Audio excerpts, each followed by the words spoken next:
शुक्रिया साथियों। आप सब बीते कुछ हफ्तों से बिहार में लगातार चल रही बदल रही घटनाक्रम से वाकिफ हैं। आपका मैं तो मान लूँगा, मैं उधर ही देखूँगा, लेकिन उनके बारे में क्या कहूँ जो कभी इधर देखते हैं कभी उधर देखते हैं। मेरा मानना है कि थोड़ी चीज़ें ऐतिहासिक परिप्रेक्ष्य में बात की जाए। आज माननीय मुख्यमंत्री जो तब भी मुख्यमंत्री थे 2022 में, अब भी हैं, जब उन्होंने लालू जी और हमारे नेता तेजस्वी जी को अप्रोच किया कि हमारी पार्टी को भाजपा तोड़ने की कोशिश कर रही है, मैं बड़ा परेशान हूँ, असहज हूँ। आप सब जानते हैं लालू जी, तेजस्वी जी विशाल हृदय के हैं। उनको लगा ये तो हमारे ही परिवार का हिस्सा है, एक वक्त इनको प्रोटेक्ट किया है। लेकिन तेजस्वी जी की एक शर्त थी और वो शर्त साफ थी कि अगर हम आपके साथ आते हैं तो मेरी पहली प्राथमिकता होगी बिहार के युवाओं को रोजगार देने की, नौकरी देने की, क्योंकि 10 लाख नौकरी का वादा हमारे मैनिफेस्टो में था, हमारे संकल्प में था, हमारी प्रतिबद्धता में था।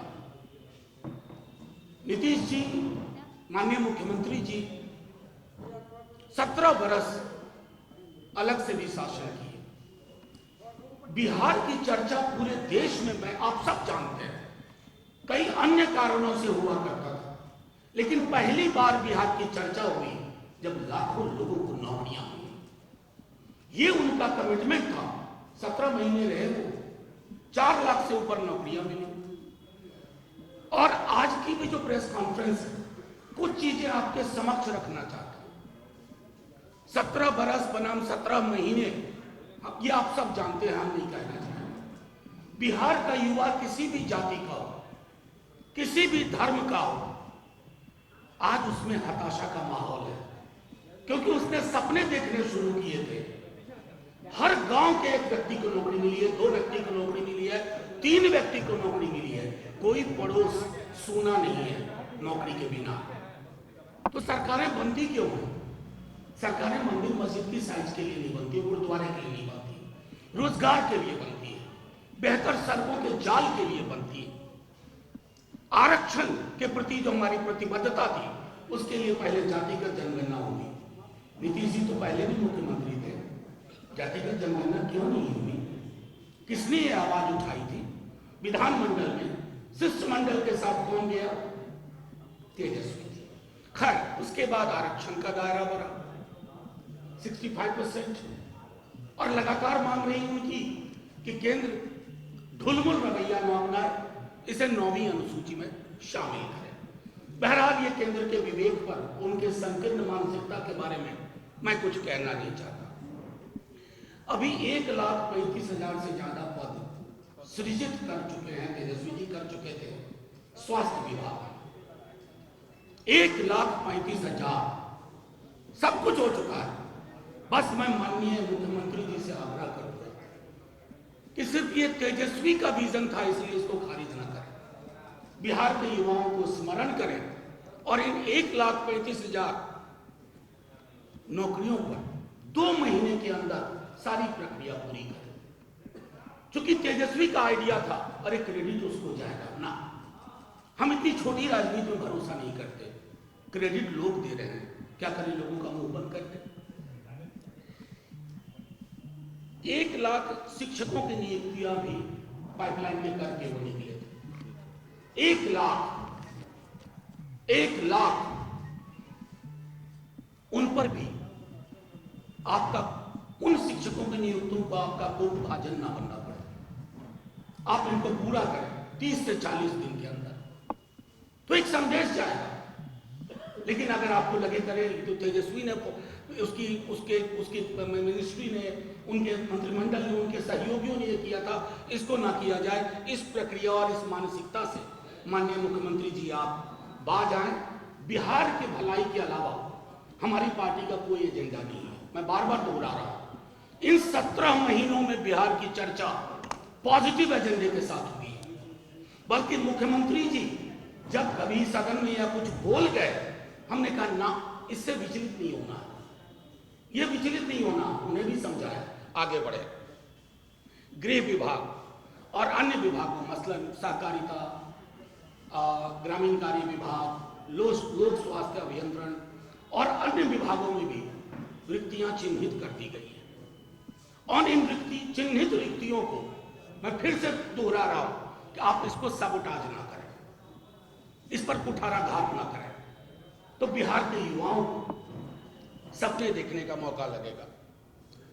एक और चीज आपको आश्चर्य होगा, आशा एवं ममता कर्मियों के मानदेय को बढ़ाने की फाइल 2 कैबिनेट से रोक दी गई थी।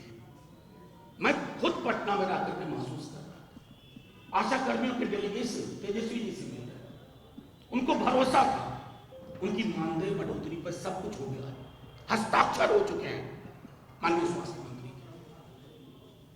लेकिन नहीं, क्या बिगाड़ा है? तेजस्वी से न प्रॉब्लम थी, वो भी क्या प्रॉब्लम थी कोई नहीं जानता, आज तक आप नहीं बोल पाए कुछ भी। आशा और ममता कर्मियों के लिए क्यों कर रहे हैं व्यवहार? उनका घर कैसे चलेगा? अब तेजस्वी जी से राजनीतिक लड़ाई लड़िए, अरे वो तो उस मिट्टी के बने हैं, झुकेंगे नहीं, लालू जी के बेटे हैं। लेकिन आशा ममता कर्मियों का जो मानदेय बढ़ चुका है उसको रोकने की कोशिश ना करें। आप सबने देखा होगा, बीते दिनों मोइनुल हक स्टेडियम गए थे, सारा कुछ उसका प्रोसेस हो चुका है। मोइनुल हक स्टेडियम का, कई हॉस्पिटल्स की काया पलट की सारी प्रोसेस हो चुकी है। 5 स्टार होटल्स को लेकर के, निवेश को लेकर के कई सारी चीजें हो चुकी थी। इसको सिर्फ इसलिए मत रोक दीजिएगा मुख्यमंत्री जी कि यह सपना तेजस्वी का था, यह सपना बिहार का। तेजस्वी जी ने उस पर मुहर लगाई, उनकी मुहर को सिर्फ इसलिए खारिज ना कर दीजिए कि आप इस इधर के दिखते दिखते उधर के हो गए। ये फैसला संभवतः आपका ना रहा हो, स्वेच्छा से फैसला लेने के आप संभवतः समर्थ हैं या नहीं, मैं नहीं जानता। लेकिन ये जरूर जानता हूं कि कई नेतानुमा अधिकारी और कई अधिकारी नुमा नेता क्या क्या फैसले करवा लेते हैं। इन फैसलों से आपका फासला बढ़ता है लोगों के साथ। 17 बरस आप रहे, अगर नियुक्तियां आपने की होती ने तो इतनी पाइलअप ना होती। क्यों लाखों की नियुक्तियां हुई? क्योंकि पाइलअप थी। आपके विजन में वो नहीं था, आपके दृष्टिकोण में नहीं था, आपके स्वभाव में नहीं था, आपके चरित्र में नहीं था। अब सब चीजें रास्ते पर ले आए, आप निकल गए। किस दबाव में, किस डर में, किस भय में, किस खौफ में, ये विश्लेषण पत्रकार करेंगे, बिहार की आम जनता करेगी। लेकिन एक लेट मी फिनिश, मुझे खत्म करने दीजिए। नहीं, कहानी नहीं है ये, बिहार के युवाओं का तथ्य है। नहीं, आप मुझे पहले अपनी बात खत्म करने दीजिए। इतना संवाद का स्तर बना रहे हैं। हाँ, मैं सिर्फ ये कहना चाहता हूँ, पॉलिटिकल लड़ाई लड़िए, लेकिन पॉलिटिकल लड़ाई के साथ साथ बिहार के हक और हकूक को, लाखों लोगों के रोजगार बाधित न करिए, क्योंकि ये रोजगार तेजस्वी जी सत्ता में रह करके अगर दे रहे हैं तो सड़क पर रह करके भी आपको मजबूर कर देंगे। बस इतना मुझे कहना था। और आज की प्रेस कॉन्फ्रेंस इसी से सीमित है। मैं आपसे आग्रह करूंगा, आज के प्रेस कॉन्फ्रेंस से उत्पन्न मुद्दों पर आप मुझसे सवाल करें, मैं बाकियों की तरह सवाल का जवाब देने से डरूंगा।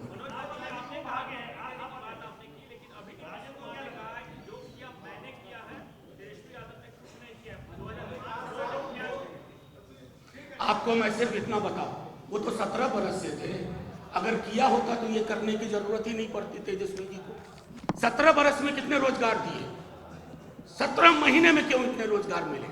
एक बच्चा जानता है बिहार का कि तेजस्वी का एजेंडा था बेरोजगारी यात्रा के बाद से ही, ये कमिटमेंट था, कमाई, दवाई, सिंचाई, और उस एजेंडे को हमने खोया नहीं।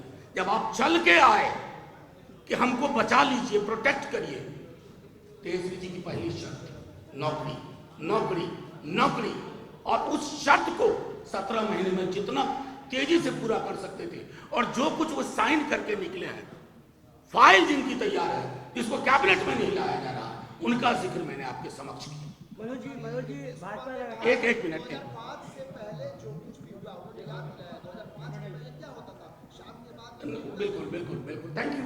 2005 के बाद 2015 हुआ, 2015 के बाद 2022 हुआ, ये 2005 के बाद 2015 हुआ, 2015 के बाद 2022 हुआ, और 2005 में जिन बच्चों का जन्म हुआ आज वो वोटर है, नौकरी ढूंढ रहे हैं, उन्हें नौकरी दीजिए।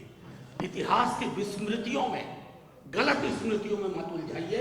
मैं अभी भी आग्रह करूंगा माननीय नीतीश कुमार जी, राहुल गांधी पूरा क्रेडिट ले रहे हैं, सेंसस बिहार में हुआ उसका क्रेडिट राहुल गांधी ले रहे हैं, क्या वो भूल गए हैं? कास्ट सेंसस का क्रेडिट अगर किसी व्यक्ति को जाता है तो वो तेजस्वी यादव को, और नेशनल लेवल पर इस सुर मिलाने के लिए कांग्रेस पार्टी का धन्यवाद, डीएमके का धन्यवाद। मनोज जी भाजपा हमेशा पूछ रही है कि 90 से लेकर 2005 तक आपने क्या क्या कितनी नौकरी मैनेज कर लीजिए।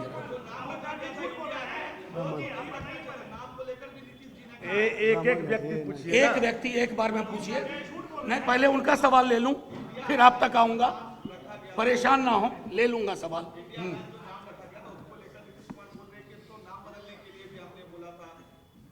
सुनिए, मैं हर उस मीटिंग में रहा हूं, अगर सारी चीजें खोल करके सामने रख दूंगा ना, आबरू बचाना मुश्किल होगा। नहीं, एक व्यक्ति से एक सवाल। हाँ, मैं देखिए, नहीं झूठ मत बोलिए, झूठ और सच के बीच में स्केल पे बहुत सारे प्रस्थान बिंदु हैं। हमने यह मांग उठाई, इस मांग को देश में ट्रैक्शन मिला, और मैं क्रेडिट दूंगा कांग्रेस पार्टी और डीएमके को, जिन्होंने इसके साथ अपने को संबंधित किया। मनोज झा जी क्रेडिट वार में ही सरकार चली गई क्या? कहीं नहीं, कतई नहीं। क्रेडिट वॉर, देखिए इसको एक तो वॉर ना कहिए, और क्रेडिट बिहार की जनता से आप माइक ऑफ करके पूछ लीजिए, नौकरी मतलब तेजस्वी, और नीतीश जी के लिए जो शब्द पर्यायवाची के रूप में इस्तेमाल होता है वो उस रूप में इस्तेमाल होता है। तो आप ही लोगों ने पहले मनोज जी नौकरी मतलब तेजस्वी, नौकरी मतलब लालू यादव नहीं थे 1990 से लेकर 2005 तक। ये आप जो मैंने नहीं कहा वो भी आप कहना चाहते हैं। एक मिनट ने कहा है कि नीतीश जी जब घूम रहे थे तो सारे सीएम ने जो विपक्ष के उन्होंने कहा कि कांग्रेस के साथ नहीं जाना, अलग अलायंस बनाना। क्या मैंने आपको पहले कह दिया, इंडिया अलायंस की हर मीटिंग में रहा हूँ, बहुत सारी चीजें लिखूंगा और बोलूंगा, बहुत सारी चीजें लिखूंगा और बोलूंगा, बस अभी आबरू कुछ लोगों के चेहरे पे बने रहने। क्या नहीं, क्या सवाल कर रहे हैं? आपने मुझे सुना ही नहीं। नीतीश जी नहीं, देखिए राहुल जी ने क्या कहा, वो राहुल जी की पार्टी से पूछिए ना महाराज। मैं सिर्फ इतना कहना चाहता हूं, आप सब जानते हैं बिहार में कि तेजस्वी जी ने इस बात को उठाया, फिर नीतीश जी ने उनसे मुलाकात की, आप सबको पता है, बंद कमरे में। उसके बाद नीतीश जी दिल्ली तक गए, तेजस्वी जी ने ही प्रधानमंत्री के समक्ष सारी बातें रखी, प्रधानमंत्री जी की चुप्पी भी ऐतिहासिक दस्तावेज, और उसके बाद जो कुछ हुआ, जनगणना संपन्न हुई, कोर्ट में कौन गया था मुझे बताइए? भाजपा गई थी ना। सॉलिसिटर जनरल कौन है? कौन अपॉइंट करता है सॉलिसिटर जनरल? वो क्यों गए थे? रोकने के लिए। तो बच्चा जानता है, और चूंकि बच्चा जानता है तो हमें कहने की जरूरत नहीं है। Thank you.